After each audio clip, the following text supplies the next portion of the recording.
Welcome to our channel. Today we how to build sentiment analysis tools with Twitter, complete guide step by step clearly. To build sentiment analysis tools with Twitter, start by setting up your development environment. Ensure you have Python installed on your machine. Install the necessary libraries, including Tweepy for Twitter API access and NLTK for natural language processing. Create a Twitter developer account and set up an application to obtain your API keys.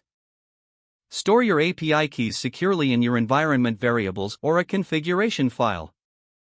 Use Tweepy to authenticate your application with the Twitter API.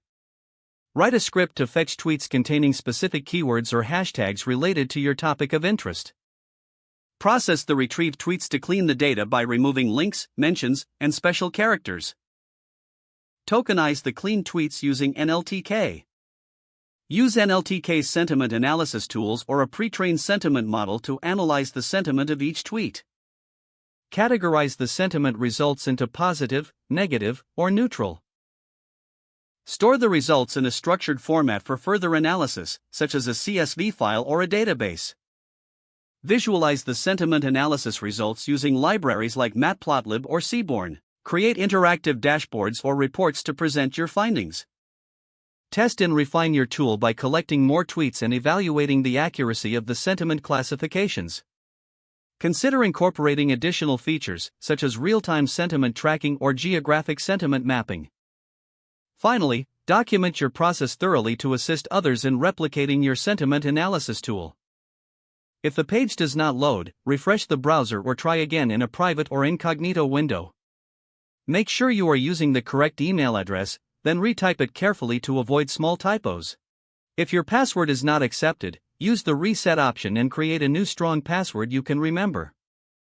Check your spam folder for verification or security emails, then complete any requested confirmation steps.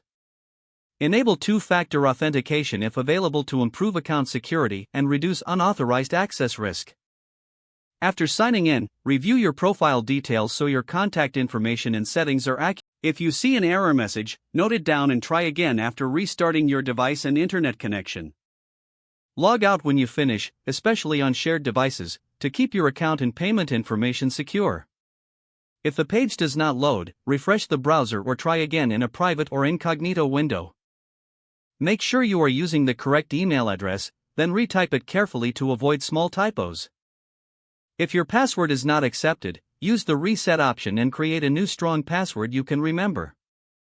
Don't forget to like this video and subscribe to our channel for more step-by-step tech guides.